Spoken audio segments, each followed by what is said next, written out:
everyone, welcome to Yoga and You. I'm Sanjana Prasad.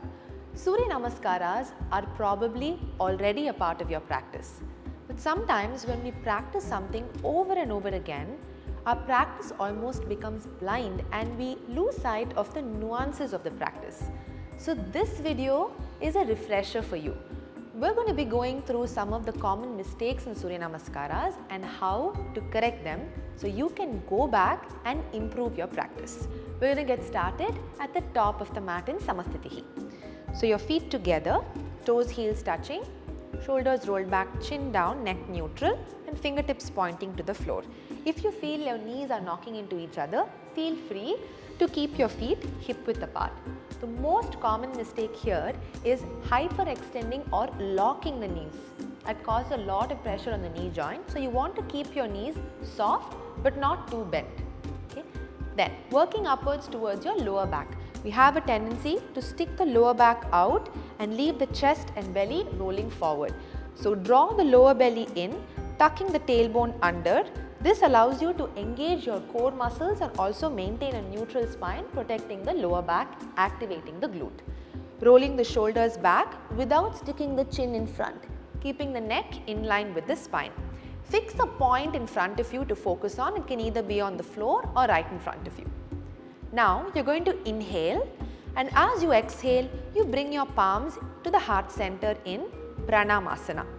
Now you're going to maintain this distance between your fingers, so there's no rigidity here, and lift your elbows up slightly so they're not collapsing into your chest and making you round your back.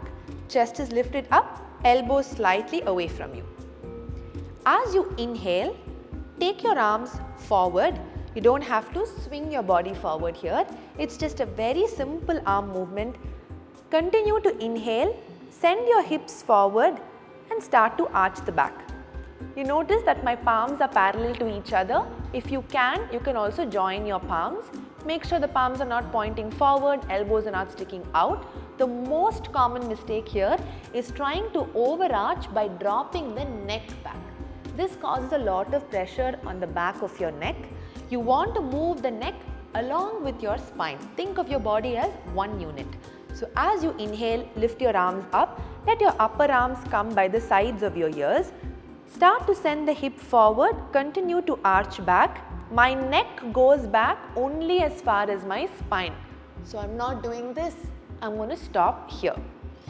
Now exhale, lengthen forward through a flat back, keep the knees soft, don't lock, and see if you can get your fingertips down to the floor. The common mistake here in folding forward is rounding your back in an attempt to reach the floor. We do not have to force ourselves to reach the floor. You can always send the hips back, bend the knees slightly and then reach the floor here.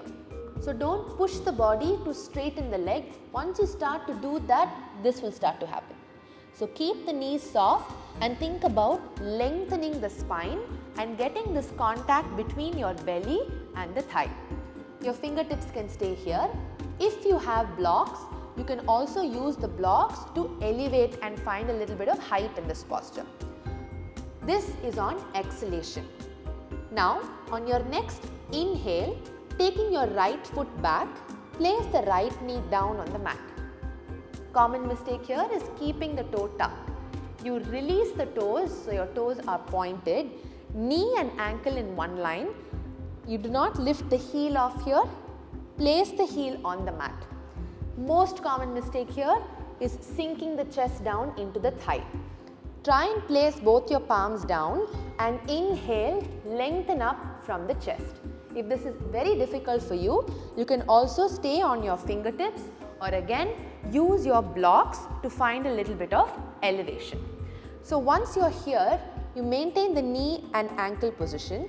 Now hold your breath and you're going to take your left foot back to plank.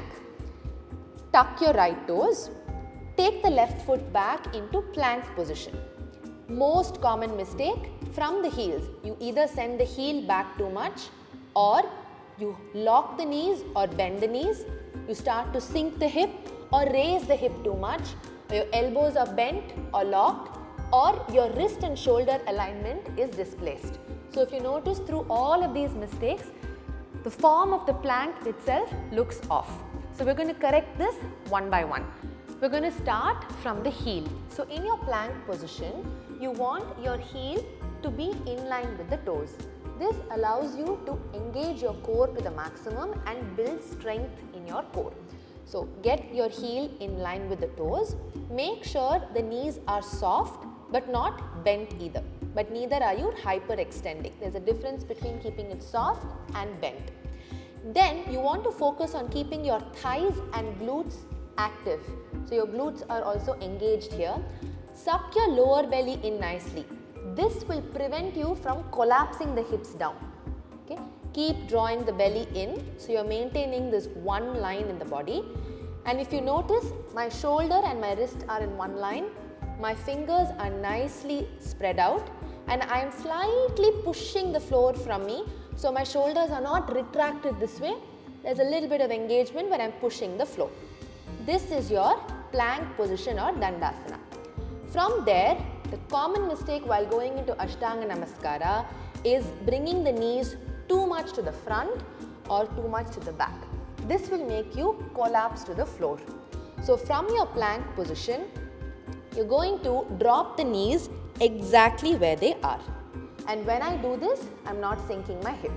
Hip stays neutral. From here, Ashtanga Namaskara, 8 points on the floor. So your belly does not reach the mat at all. Okay? From your plank, you drop the knees down, chest and chin down on the mat. If chin is too much, you can bring the forehead down on the mat. If you see there is a gap here, I can slide my arm between my belly and the mat. This is your 8 points on the floor.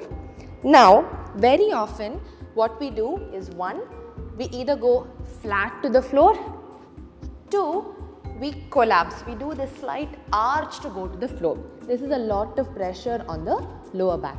To improve your movement into Ashtanga Namaskara, you can try bringing the knees down, slightly move the hips back and imagine you're diving towards your mat in between the palms. This way, it gives you a little bit of momentum to go down with comfort. Okay? From there, if you notice now, we have reduced the distance between the feet and shoulders. We have to make up for that. So use your feet and as you inhale, slightly push forward. So you see there's a small slide and from there, you're going to lift your chest up into Bhujangasana. Common mistakes here. First, you try to lift up like this. There's a difference between Bhujangasana and Urdhva Mukha Svanasana, which is upward dog. In Hatha Yoga Surya Namaskara, we're just going to stay here. Active upper back, palms next to the chest, elbows stay bent.